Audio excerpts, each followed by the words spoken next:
How Satan deceives you.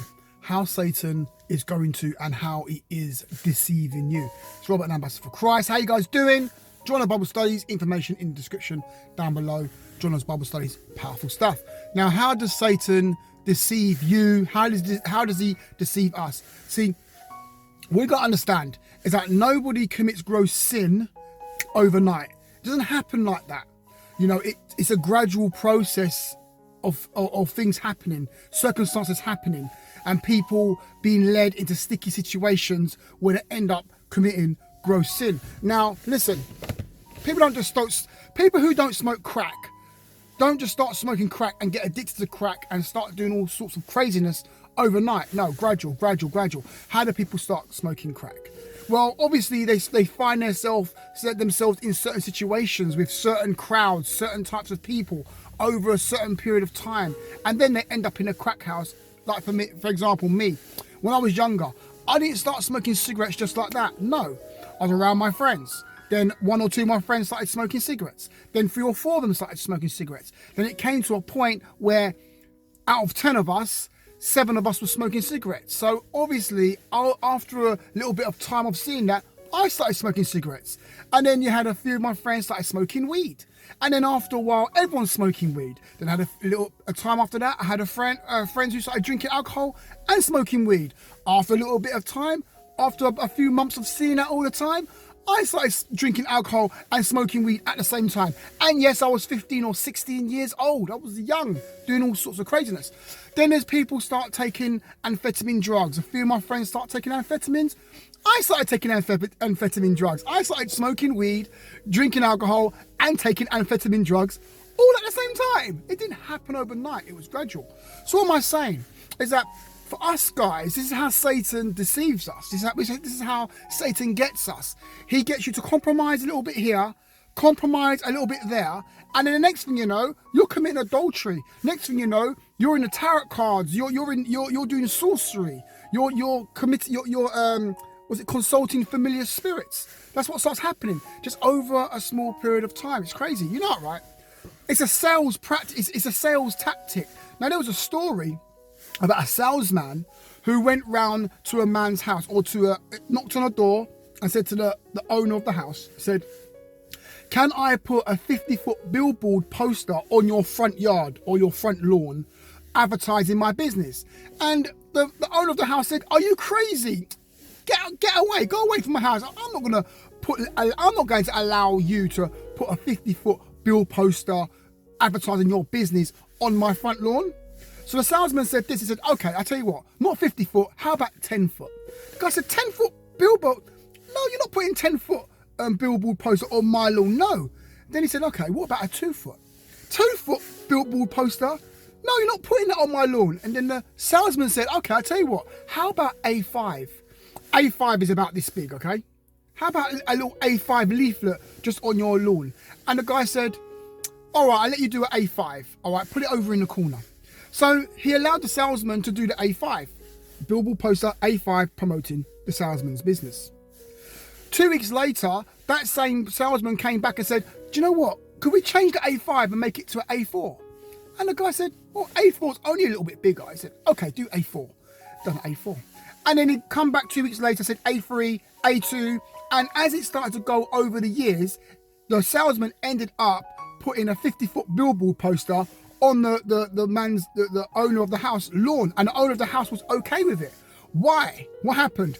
Small increments, small changes, little bit of deception here, a little bit of poor decision making here, poor decision making there. The devil's giving you things to see what you will accept, and whatever you accept, he will start to build upon that.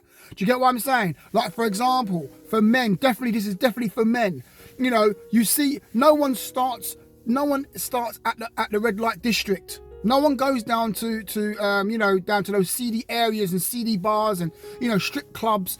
You don't just go there just like that. It doesn't work like that. You don't start sleeping with prostitutes and harlots. You don't just do it like that. No, it starts on Facebook. you see a little bit of a scantily clad woman here and a scantily clad woman there, and you accept it, and then you go a little bit deeper, and then you go a little bit deeper, desensitizing. Next thing you know, you're on Pornhub for 9 hours a day. Next thing you know, you go a bit deeper, you take in that fantasy, that fantasy, online fantasy, you start to take it into the physical, and you start to manifest madness in the physical, and then you start, going down to the red light districts, you start going to the strip clubs, you start going all this stuff. Next thing you know, you're having sex with animals. I'm just saying, all right, or you're doing some other there's people online, there's people online where they're having sex with dolls. I was watching one guy on BBC Three, and he's got a doll. He puts the doll in he's got a sex doll that's his companion, and he puts the sex doll in a wheelchair and takes it to the pub and takes it to the bar, takes it to restaurants, put lipstick on it and makeup and sleeps with it. And I'm like, he didn't start off like that, It turns out that he was actually working in a shop, and he was working in a clothes shop. And then what started happening is that he started to like dressing mannequins. Then it went from him dressing mannequins to starting to be attracted to mannequins in his shop. And then it went a bit further where now he's ordering a mannequin in his house, dressing a mannequin. Then he starts to sleep with a mannequin. And then all of a sudden he starts to buy a life-size mannequin, a life-size doll, a human-like doll with I don't know, latex skin and all this sort of stuff here. And now he's sleeping with a doll, and obviously that doll is an idol. He's sleeping with a demon that is inside that idol, and his eyes are so black and dark. He's possessed, demonized. He didn't get a sex doll just like that because he thought about it. No, it was a gradual process over a year or two. Then he started to get changed. It's the same with people that are homosexual, for example. They don't just start doing all sorts of madness. It's a gradual process. They're metrosexual. Then they start to trim their beard and trim their hair. They like to look a certain way. Then they go a little bit further and start to get their eyebrows done. And they start to get, little touch-ups here and there. Start getting manicures and pedicures. Then they go a little bit further than that, and they start to put, just to start to enhance their look, sharpen up the edges of their eyebrows with a little bit of contour. Just little touches here and there, to look sharp. A little bit further, start doing the lips. A little bit further, start doing this. A little bit further, start changing the way they dress. A little bit further. Do you know what I'm saying? And then you get a straight person going straight homosexual. It's not overnight. It's over a few years. And after about 10 years, they say, oh, well, I was born gay. No, you was not born gay. It was a gradual process. You're not 3 years old and say, yeah, I'm gay. You don't even know about what gay is when you're 3. The devil will fool you into thinking that. It's a deception. So what am I saying? Things don't happen overnight.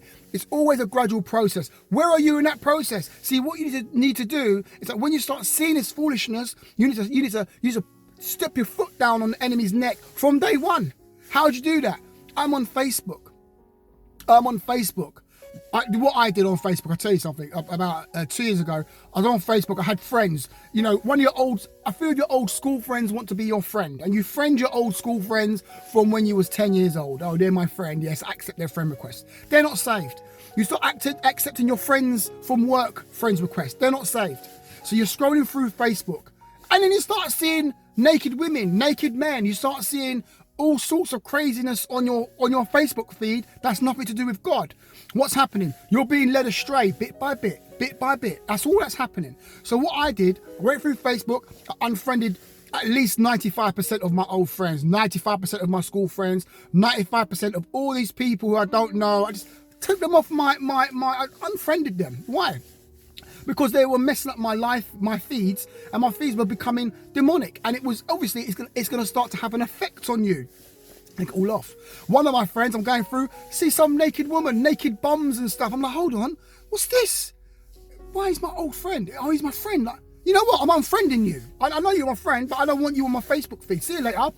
Or mute or unfriend. I don't want to see any of that nonsense. Why? Because what will end up happening, the devil will try to throw a little bit of that at you, and if you receive it, next thing you know, in a year's time, you're down a red light district. You're committing adultery. You're fornicating all over the place. You're worshipping idols online. It's crazy. So we need to watch out what we're doing, and we need to be aware of this. So whatever your weakness was, whatever you got saved from in the world, whatever your weakness was in the world, the devil will always try to tempt you in that same area. You need to be aware of it. If you was an angry person in the world, the devil will always try to stir up some sort of contention in your life to see if you will accept that anger spirit back. That's how the devil works. So we need to be smart. That's how the devil's going to deceive and bring deception. That's how he's deceiving you. So when you first see the first piece of deception, you need to put your foot down straight away. Don't tolerate it. If you tolerate that little bit of, compromise here, compromise there, if you tolerate it, the devil's going to use that as a foundation and start to build upon it,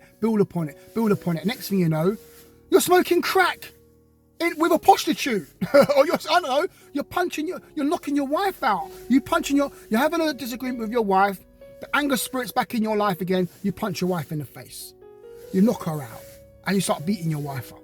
Or you're a woman, you start beating your husband up because you're the anger spirit. And yes, I've seen that in the world. I even knew about a woman, even now, who beats the wife, who bullies the husband, bullies the boyfriend, jump on his back, scratch his face, always had black eyes, always had big scratch marks on his face. I remember my friend years ago always had that, big scratch marks on his face, on his eyes. Crazy woman you're with. And like, why are you with her, man? Now you got kids with her as well. Now it's all complicated. But anyway, I better leave that one there. It's what my ambassador for Christ. Just watch out for the devil's deception. Put your foot down on his neck instantly. Talk to you guys next video before I keep on bambling on. Join the Bible studies. See you guys later. Oh yeah, remember fasting as well every Monday.